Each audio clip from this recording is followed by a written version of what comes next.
Now that aside, Tenny, why did you lie to me that your husband traveled? Why did you leave your matrimonial home?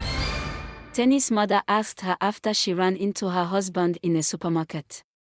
Her daughter had told her previously that her husband traveled, that was why she came visiting, but now it was obvious she lied.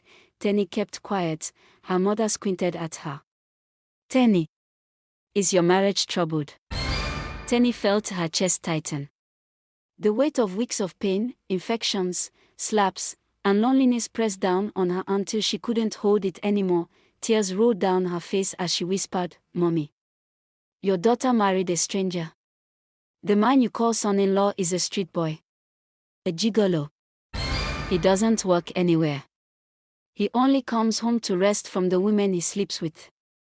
And he slapped me when I told him to use protection.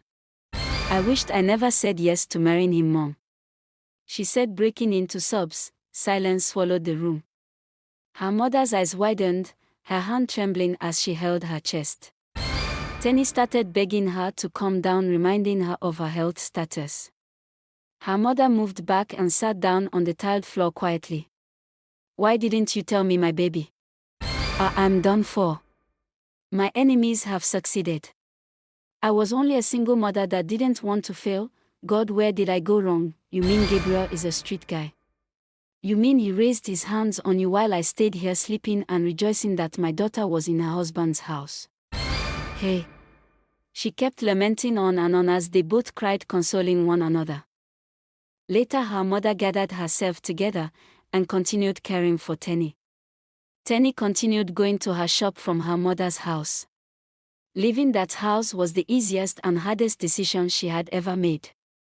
Easy, because she knew if she had stayed, Gabriel would break her completely. Hard, because a part of her still wanted her marriage to work. A few days later, her mother-in-law came to their matrimonial home to check on her and found the house empty. Panic must have driven her straight to Tenny's mother's house because by evening, she appeared at their door, arms heavy with provisions. "Tenny, my daughter," she said, pulling Tenny into a hug.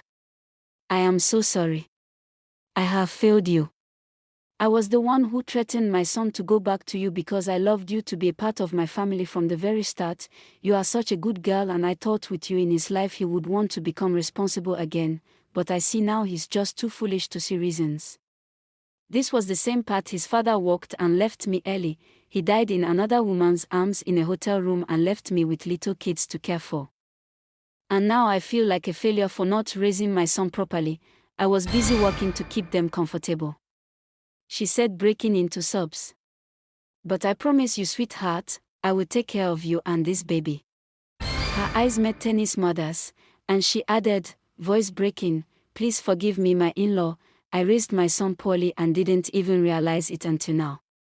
They all cried that night. Although Tenny was hurting, she felt good because both mothers were on her side. Her mother-in-law left after some hours of treating her like a queen. Tenny felt at peace, but the peace didn't last long. Her phone rang the next morning. Her husband's name came flashing across the screen. Tenny picked the call and put it on speaker so her mom could hear their conversation from the very start. "Return home or you'll regret it," he barked. "I paid your bride price in full. You're my wife. You belong to me." Before Tenny could reply, her mom grabbed the phone from her. "Gabriel, are you that shameless? Your wife left home for about 2 weeks now and all you could do is to pick up your phone and call her, telling her to return like she is some property you bought with money. Aren't you supposed to come looking for her to settle the reason she left in the first place? If you ever call this line to say that rubbish again, I will get you arrested." But he laughed. "Arrest me, is that all you could come up with? Please think of something else. I'm not afraid of the police." Tenny just sat there boiling with anger. What audacity has he to speak to her mom in such manner? Tenny's mom ended the call angrily. She looked at Tenny and said, "Tenny, I'm sorry, but it looks like your marriage to Gabriel has come to an end. I'm sorry, I was desperate. I compared you with other girls your age who were married and didn't care to know if you would truly find peace if you married him. I'm sorry, my child." She broke down in tears. "It's okay, mommy. I also share in the blame. After all, I'm not child anymore. I should have taken my time to study him instead of hurriedly accepting him. I guess I was also desperate. I wanted to get married badly. I felt I was running out of time. I wish I had waited, Mommy. Tenny said, crying as her mother consoled her. They thought that was it, but Gabriel kept threatening her. Tenny started receiving anonymous texts at odd hours. You think you can run?